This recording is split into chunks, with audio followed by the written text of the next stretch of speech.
जानिए आखिर क्यों कहा जाता है राम से बड़ा राम का नाम।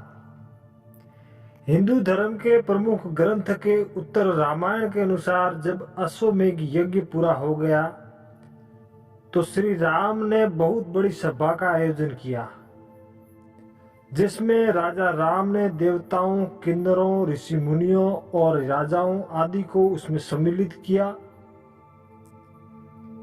सभा में आए नारद मुनि के भड़काने पर एक राजा ने ऋषि विश्वामित्र को छोड़कर सभी को प्रणाम किया, जिसे ऋषि विश्वामित्र क्रोधित हो उठे और उन्होंने भगवान श्री राम से कहा कि यदि सूर्यास्त से पहले उस राजा को श्री राम ने दंड नहीं दिया तो वो उन्हें श्राप दे देंगे। इस पर श्री राम ने उसे मारने का प्रण ले लिया।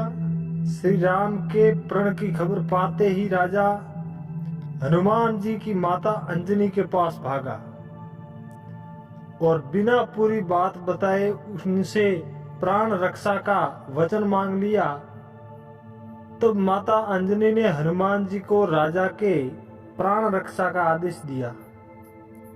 हनुमान जी ने श्री राम जी की शपथ लेकर कहा कि कोई भी राजा का बाल भी बांका नहीं कर सकता।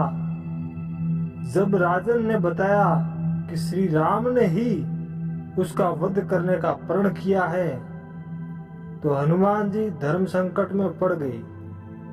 राजन के प्राण कैसे बचाए और माता का वचन को कैसे पूरा किया जाए और श्री राम जी को श्राप से कैसे बचाया जाए। धर्म संकट में फंसे हनुमान जी को एक योजना सूझी। हनुमान जी ने राजा से सरयू नदी के तट पर जाकर राम नाम जपने के लिए कहा। हनुमान जी सूक्ष्म रूप लेकर राजन के पीछे छिप गए। जब राजन को ढूंढते हुए श्री राम जी सरयू के तट पर पहुंचे तो देखा राजा राम जी के नाम का जाप कर रहा है। श्री राम ने राजभवन लौटकर ऋषि विश्वामित्र से अपनी दुविधा कही। विश्वामित्र अपनी बात पर अड़िग रहे, जिस पर श्री राम को राजन के प्राण लेने के लिए फिर से सरयू के तट पर जाना पड़ा। अब श्री राम के समक्ष भी धर्म संकट खड़ा हो गया। कैसे राम नाम जप रहे अपने भक्त का वध करें। राम सोच रहे थे कि हनुमान जी को उनके साथ होना चाहिए था, परंतु हनुमान जी तो अपने आराध्य के विरुद्ध सूक्ष्म रूप से एक धर्म का युद्ध संचालन कर रहे थे।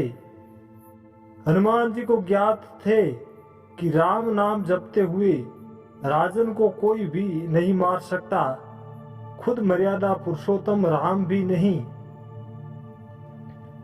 श्री राम ने जब राजन को मरने के लिए शक्ति बाण निकाला तब हनुमान जी के कहने पर राजन राम नाम का जप करने लगा।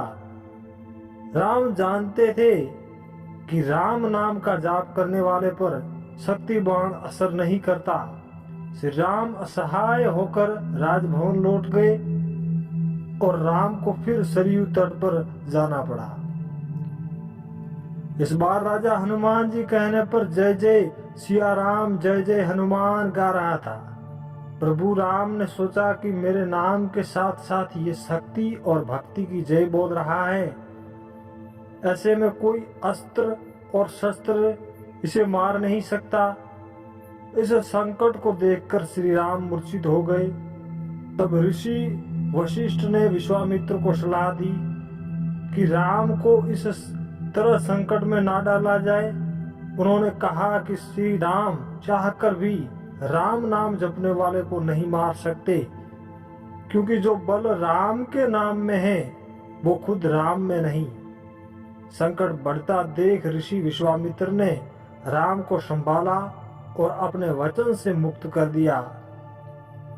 मामला संभलते देखकर राजा के पीछे छिपे हनुमान वापस अपने रूप में आ गए और श्री राम के चरणों में आ गिरे।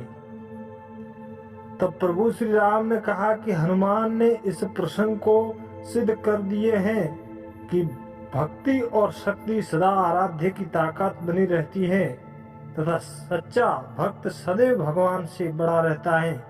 इस प्रकार हनुमान जी ने राम नाम जी के सहारे श्री राम को भी हरा दिया।